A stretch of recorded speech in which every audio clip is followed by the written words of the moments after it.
Today is Tuesday, Parashat Tzav, and we're learning the Mussar from Chok L'Israel. But before that, just a word about tomorrow. Tomorrow is the fast of Esther, Ta'anit Esther. It's the 13th day of the month of Adar.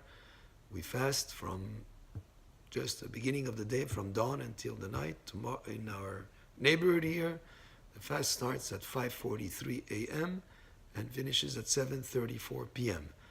Now, you can eat in the morning before 5:43. Just have that in mind before you go to sleep tonight.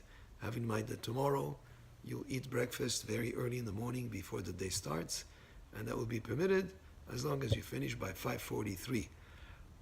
It's a fast of Ta'anit Esther to commemorate in the story of Megillat Esther, the fast that took place then, and with the obligation to fast, we still have the obligation to safeguard our health. And so therefore, people who are too weak to fast, maybe the elderly, people who are sick, even if it's not danger, but so just if they're feeling ill under the weather and not able to take the fast, they should not fast. It's more important in this case to safeguard the health, which is a mitzvah mideoraita from the Torah, rather than to go through the fast that was rabbinic decree to fast on the day of tomorrow. If the fast happens on Shabbat, the fast is made earlier on Thursday. All right, the Mussar today. Ma'achalot asuot yadua ki afilu et hanefesh em meshaketzin. The Mussar says eating forbidden foods, non-kosher foods, have an impact on the soul of the person. It makes the soul of the person, in language of the Torah, it says, "V'lo teshaketzu et nafshotechem." You shall not make your souls abominable. In other words, the non-kosher food soil spiritually the person, not just physically.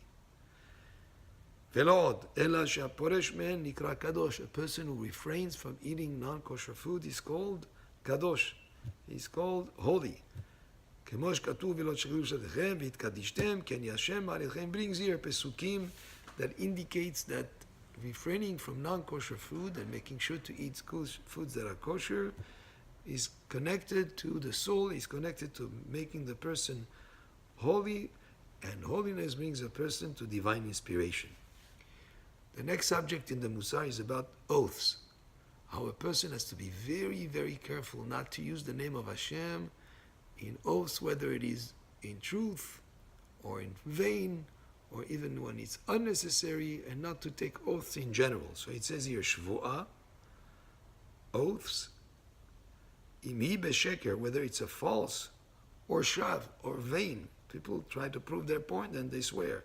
Forbidden. Or shav amru, our sages said, when Kadosh Baruch Hu said in the 10 Commandments, when he was said, lo tisa, do not use the name, take the name of the Hashem in vain. The whole world shook. Nizdazea kol ha'olam. The world shook. V'ne'emar amargiz eretz mekoma. It brings other psukim that indicates to the great severity of using the name of God in an oath. V'amru, Rabbi sages says, kol ha'averot, all the sins, nifra'im mimenu, a person is punished himself. V'zeh, however, the sin of a false or a vain, an oath in vain for no reason. People use the name of God to prove that they're honest in what they're saying. This, a person, not only for himself can be punishment exacted, but even mimishpachto, from his family, umikol ha'olam kulo, and from the whole world. Va'afilim hu be'emet, even if it's true. And our sages said that there was 60 or 600,000 cities Yanai the king had, and all of them were destroyed because of the oaths they used to swear, even when they made an oath and fulfilled the oath they would say. In other words, they swore they would do something and they would do it. It's still wrong to do that, wrong to take an oath, and the cities were destroyed because of that. Ve'amru rabotenu zichron v'lachad Rabbi Yoshua ben Levi.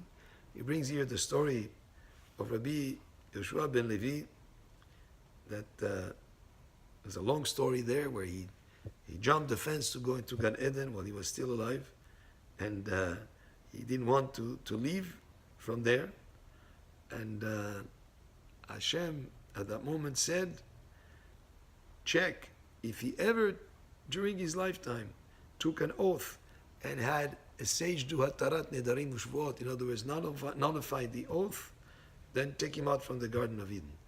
And if not, leave him there.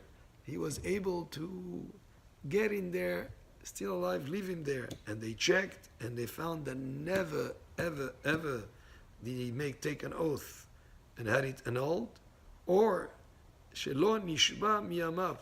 He had never in his whole lifetime taken an oath, and that was a sign of a great value of that person, and he was such a righteous person that he was able to go into Gan Eden sort of alive, So the idea of taking oath is a very grave matter. Many people are not careful with that. To prove a point, they say, I swear, I shouldn't do that. It's a very serious thing. As the Mussar says, the whole word shuk, when Hashem said in the Ten Commandments, do not take an oath in vain. Baruch Adonai le'olam, amen ve'amen.